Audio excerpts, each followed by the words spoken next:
Hello students, welcome 447 WBCS topper. তোমাদের প্রত্যেককে স্বাগত জানাই দীপাঞ্জন স্যার এখন এই বিশেষ সেশনটা।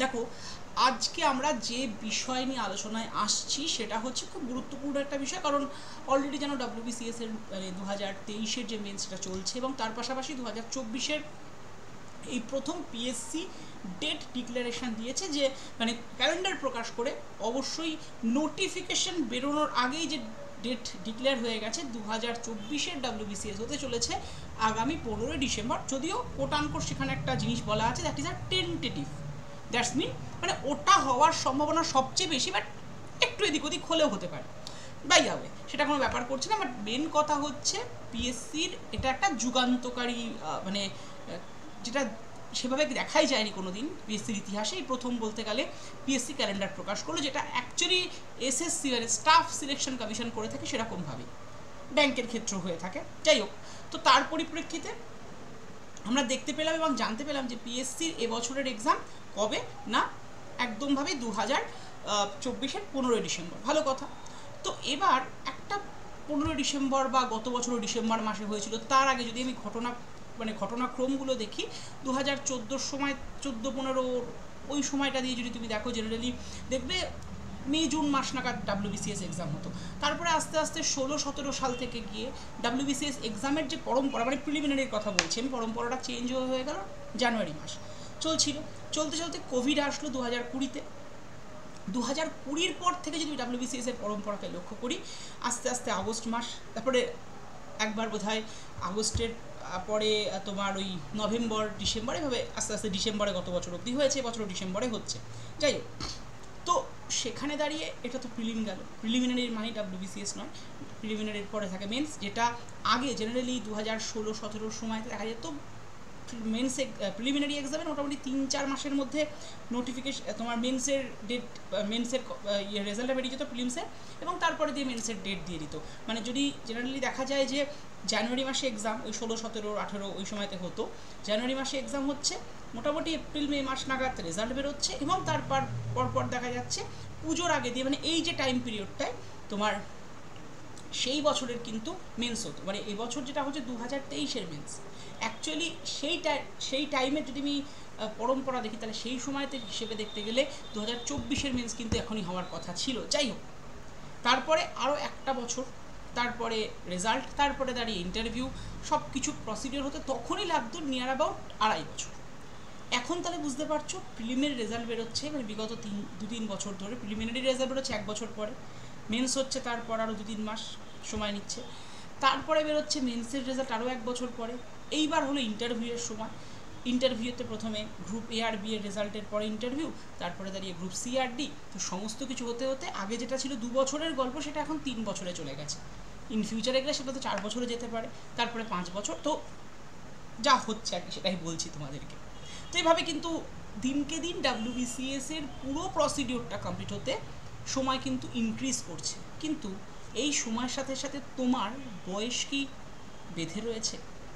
তোমার চাকরি পাওয়ার সময় তোমাকে বড় হওয়া, গ্রো আপ করা, অ্যান্ড দেখো প্রত্যেকেই মধ্যবিত্ত, বা আমরা বলতে পারি পশ্চিমবঙ্গের অধিকাংশ মানুষজন যারা চাকরি নিয়ে ভাবনা চিন্তা করছো, বেশিরভাগই কিন্তু মধ্যবিত্ত অথবা নিম্ন মধ্যবিত্ত বাড়ি থেকে বিলং করো। সেখানে দাঁড়িয়ে পারিবারিক চাপ, অর্থ ইনকামের চাপ, তার পাশাপাশি নিজেকে প্রতিষ্ঠিত করার চাপ, অ্যান্ড সমাজে প্রতিষ্ঠিত হয়ে তোমার একজন মানুষ হিসেবে দাঁড়ানোর চাপ, তার পাশাপাশি যেটা রয়েছে সেটা হচ্ছে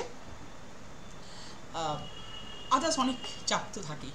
তো এই যে চাপগুলোর পর তোমার কি মনে হয়, তুমি প্রথমবার যদি ক্র্যাক করো WBCS, তাহলেই তোমার পুরো প্রসিডিওর হতে লাগছে 3 বছর।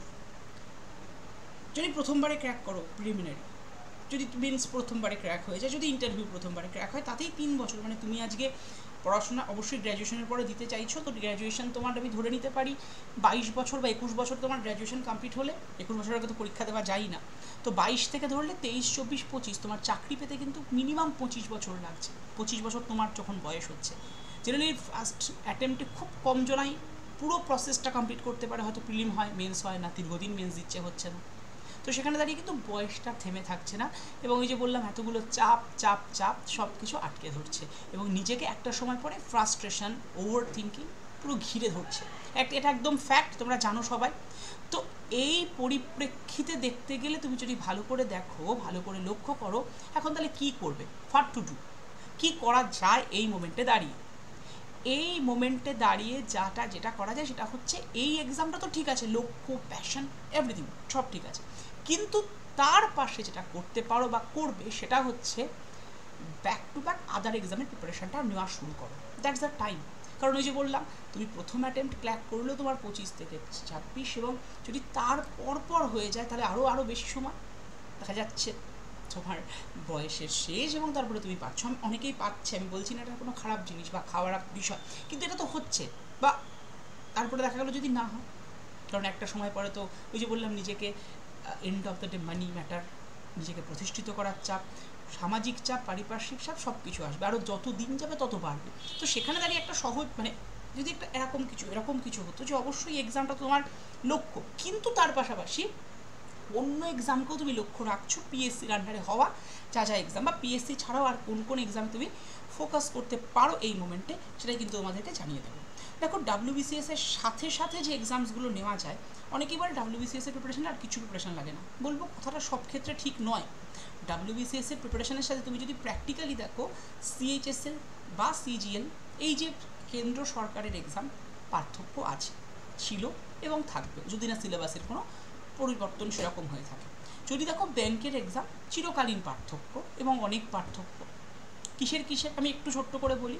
জেনারেলি যদি দেখো, প্রথমত এক্সাম প্যাটার্ন WBCS এর মেন হচ্ছে তোমার জেনারেল স্টাডিজ, মানে history, geography, polity, economy, current affairs, এগুলোর উপরে এমফাসিস করতে হয়। হ্যাঁ, অবশ্যই ম্যাথ, রিজনিং, ইংলিশ থাকে, কিন্তু এমফাসিসের জায়গা, জোর দেওয়ার জায়গা যদি বলি, সেটা কিন্তু ওই জেনারেল স্টাডিজের জায়গাটা। কিন্তু ইকুয়ালি তুমি যদি দেখো আজকে CGL, সেখানে ম্যাথে তোমায় টু মাচ ভালো হতে হচ্ছে, রিজনিংয়ে ভালো হতে হচ্ছে, ইংলিশে ভালো হতে হচ্ছে, আর GS তো রয়েছে। তাহলে এখানে ম্যাথটা মেন ফোকাস, রিজনিংটা মেন ফোকাস, মানে আমি কেন্দ্র সরকারের এক্সামে, রেলের ক্ষেত্রেও তাই, রেলের ক্ষেত্রে ইংলিশ লাগছে না। তো এই এক্সামগুলো কিন্তু একটা জিনিস হয় যে প্রসিডিওরটা এতটাও ডিলে হয় না, মানে হচ্ছে না তা না, ওখানেও ডিলে হয়, বাট এতটাও নয়। ওকে, এবং প্রত্যেক WBCSও প্রতি বছর হয়, কিন্তু এই যে বললাম, প্রতি বছর হতে হতে কবে সব কিছু শেষ হবে তুমি জানো না।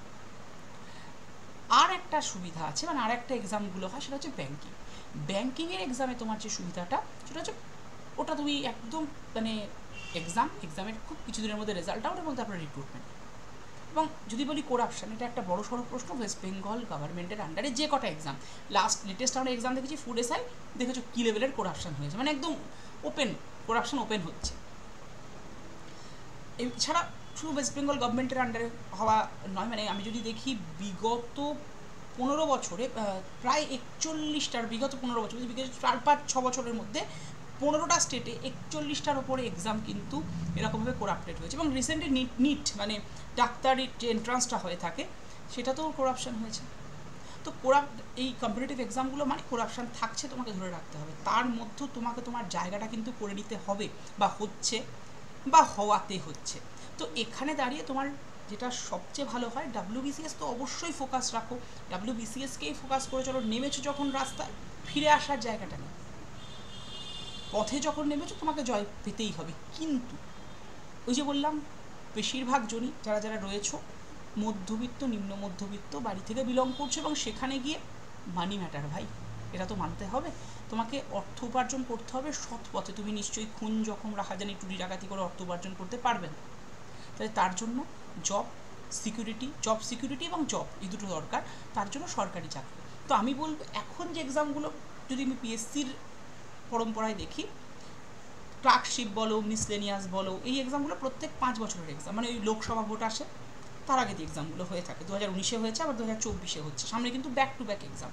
আমি বলবো এখন WBCSও 15 ডিসেম্বর ঠিক আছে, কিন্তু তার আগে যে এক্সাম, মানে সামনের মাসের 15 তারিখে রয়েছে মিসলেনিয়াস, ফোকাস মিসলেনিয়াসেই করো। WBCSটাকে একটু কদিন দূরে রাখো, একটু সম্পর্কটা ভাঙো না, কেন কিছু হবে না, সম্পর্কটা ভেঙে মিসলেনিয়াসে সক্ষতা বাড়াও। সামনে নভেম্বরে মাসে রয়েছে PSCর ক্লার্কশিপ। এবার তুমি বলতে পারো স্যার করাপশান, দেখো করাপশান হবে না এই গ্যারেন্টি আমি দিতে পারছি না, আমার দেওয়ার কোনো রাস্তাও নেই, এবং বর্তমানে যে অবস্থা দেখছি, মানে শুধু করাপশান বলে না, সব দিক থেকে সেখানে করাপশান হওয়াটাই, মানে না হওয়াটাই অস্বাভাবিক। ইটস আ ফ্যাক্ট, মানে একদম তেতো সত্যি কথা বলছি তোমাদেরকে, তোমরাও জানো। মানে করাপশান যদি না হয় সেখানে বেশি বলতে পারো যে অস্বাভাবিক, মানে আমরা হব, তোমরা হবে, সবাই হব। তবে হ্যাঁ, মাত্রাতি যদি বলা যায়, ফুড এসে যেমন মাত্রাতিরিক্ত হয়েছিল, কিছুটা হলেও শুধরোত্ব কথা। পিএসসি এটা একটা সাংবিধানিক সংস্থা, আশা রাখা যায় শুধর কিছুটা হলেও। আমি পুরো শুধরানো সম্ভব নয়, কারণ সারাউন্ডিং থাকে। পিএসসি শুধরোতে চাইলেও পিএসসিকে শুধরোতে দেওয়া হবে না বা হয় না, এটাই তো ফ্যাক্ট। তো সেখানে দাঁড়িয়ে ওটাই আর কি, নিজেকে ভাবো এখন ডাব্লিউবিসিএস এর পাশাপাশি ক্লার্কশিপে ফোকাস রাখা, মিসলেনিয়াসে ফোকাস রাখা, ব্যাক টু ব্যাক দুটো এক্সাম। এবং আশা রাখি যারা যারা ডাব্লিউবিসিএস দিচ্ছিলে তারা এই দুটো এক্সামও দেবে। এবং তোমাদেরকে বলে রাখছি, এবং এটা আগেও বলেছিলাম, আইডিও বেরোবে, এবং এই আইডিওর এক্সামটাও ফোকাস রাখো। শুধু আইডিও না, আইডিও অ্যান্ড কেপিএস মানে কৃষি প্রযুক্তি সহায়ক, এই দুটো এক্সাম খুব শিগগিরই বেরোচ্ছে। এবার এই যে বিভিন্ন রকমের ঘটনা পরম্পরায় রাজ্য জর্জরিত হয়ে আসছে, সেখানে দাঁড়িয়ে ডিলে হয়ে যাচ্ছে, কিন্তু এই দুটো এক্সাম খুব শিগগিরই বেরোবে, আশা রাখছি আমরা। তো সেখানে দাঁড়িয়ে তাতেও ফোকাস রাখো। ডাব্লিউবিসিএস অ্যাসপিরেন্টসদের ক্ষেত্রে যে সিলেবাস, সেই সিলেবাস অ্যাকর্ডিং কিন্তু মিসলেনিয়াস বলো, ক্লার্কশিপ বলো, সেগুলো হয়ে থাকে। তো ফোকাস করো ওগুলোতে। এবং যদি তোমাদের মানে ব্যাঙ্কিংয়ের দিকটা ঠিকঠাক থাকে, যদি দেখো ডাব্লিউবিসিএস সাথে ওই এক্সামগুলোর পার্থক্য কোথায়, নট অনলি ডাব্লিউবিসিএস, রাজ্য সরকারি পরীক্ষার সাথে কেন্দ্র সরকারি স্পেশালি ওই সিজিএল মানে এসএসসি স্টাফ সিলেকশন কমিশনের পরীক্ষা এবং ব্যাঙ্কিংয়ের পরীক্ষার পার্থক্য একটাই, সেটা হচ্ছে একটা তো তোমাদের ওই দিকটা বললাম, তার পাশাপাশি হচ্ছে টাইম। তো টাইম ডিউরেশন কিন্তু একটা বড়সড় ব্যাপার থাকে। যাই হোক, এই দুটোকে ম্যানেজ করে চলো, আশা করি অসুবিধা হবে না। চলো এবার আমরা বলি, দেখো ডাব্লিউবিসিএস এর ক্ষেত্রে যেটা রয়েছে সেটা হচ্ছে যে তোমাদের কী করে এগোতে পারে সামনে এক্সাম। দেখো অনেকেই বলতে পারে যে কোন দুটো এক্সামে তোমরা ফোকাস রাখবে। দেখো জেনারেলি ডাব্লিউবিসিএস এর সামনে যেহেতু এক্সাম, তো সেক্ষেত্রে সব এক্সামের ব্যাচ সব জায়গায় আছে, আন্ডার 24/7 আছে, সব ব্যাচ নেবে, একদম নেওয়ার দরকার নেই। আমি বলবো জাস্ট ডাব্লিউবিসিএস এর যে নতুন ব্যাচটা এসছে, বুস্টার ব্যাচ, সেটা নিয়ে নাও। এই ব্যাচটাকে, এটা কিন্তু প্রিলিমিনারির জন্য, কিন্তু এই ব্যাচটায় তুমি যদি নাও তাহলে যেটা হবে, যেটা সুবিধা, এটা তোমার ইকুয়ালি মিসলেনিয়াস, ইকুয়ালি ক্লার্কশিপ, এই দুটো কভার হয়ে যাবে। হ্যাঁ, এটা কিন্তু প্রিলিমিনারি ব্যাচ, মেন্সের ব্যাচ নয়, আবারও বলছি, এটা শুধুমাত্র প্রিলিমসের ব্যাচ। এর মধ্যে কী থাকছে, লাইভ ক্লাস থাকছে, আমাদের আড্ডি কোর্সের নর্মাল ফিচার্স, প্রত্যেকটা লাইভ ক্লাসের রেকর্ডিং ভার্সন থাকে, এছাড়াও মক টেস্ট, স্টাডি মেটেরিয়াল এবং দুটো হার্ড কপি বই তোমার কাছে পৌঁছে যাবে। ওকে, তো এইটা প্রিলিমসের ব্যাচ, এবং এই ব্যাচটা আজকে নিলে তুমি অনেকটা অফ পাবে। এই ব্যাচটার নর্মাল ভ্যালু যেটা, তার থেকে অনেকটাই কম রয়েছে, এমনি 3182 টাকা ইন জেনারেল প্রত্যেক সময় দাম থাকে। বাট আজকে যদি একটা বিশেষ কোড, অর্থাৎ Y327 কুপন কোড আর কয়েন ইউজ করে নাও, তাহলে তোমার দামটা পড়বে কত দেখবে। জেনারেলি তোমার এখানটায় এই ব্যাচটাতে দাম দেখাচ্ছে 2946 টাকা, বাট এই যে কোডটা বললাম Y327, মানে যেটা দেখতেও পাচ্ছ, এবং হচ্ছে কয়েন ইউজ করে নিলে, তাহলে তোমার ব্যাচটার দামটা পড়বে জাস্ট 2842 টাকা। এর মধ্যে কিন্তু দুটো বই রয়েছে, হার্ড কপি বই, এছাড়া ইবুক, মক টেস্ট এবং ক্লাস পিডিএফ তো রয়েছে, এবং তোমাদের লাইভ ক্লাস, এবং প্রত্যেকটা লাইভ ক্লাসের রেকর্ডিং, এবং 1 ইয়ার ভ্যালিডিটি। বলতে পারো 1 ইয়ারে কী হবে, ওই যে বললাম যে এক্সামগুলো ব্যাক টু ব্যাক আসতে চলেছে, মানে কেপিএস বা আইডিও, সেগুলোও কিন্তু এটা দিয়ে হয়ে যাবে, ডাবল করে নেওয়ার প্রয়োজন হবে না। হ্যাঁ, আইডিওর ক্ষেত্রে একটু সিলেবাসটা আলাদা, সেটা যখন আসবে তোমাদেরকে জানিয়ে দেবো, তোমাদের আগেও বলেছি। তো এখন যারা যারা ফোকাস করছো, আমি বলবো এই ব্যাচটার ক্ষেত্রে ফোকাস এই রাখো, যারা যারা ডাব্লিউবিসিএসকে মানে ভাবছো। এবং দেখো জেনারেলি এখন যে সিচুয়েশান, সেখানে দাঁড়িয়ে একটা না একটা মেন্টারশিপ তোমার এবং তোমাদের প্রত্যেকের প্রয়োজন, সেটা যে কোনো, মানে আন্ডার 24/7 মেন্টারশিপ নিতে হবে এমন কোনো কথা নেই। তোমার পছন্দের কোনো অফলাইন অনলাইন ইনস্টিটিউটেও তুমি মেন্টারশিপ নিতে পারো।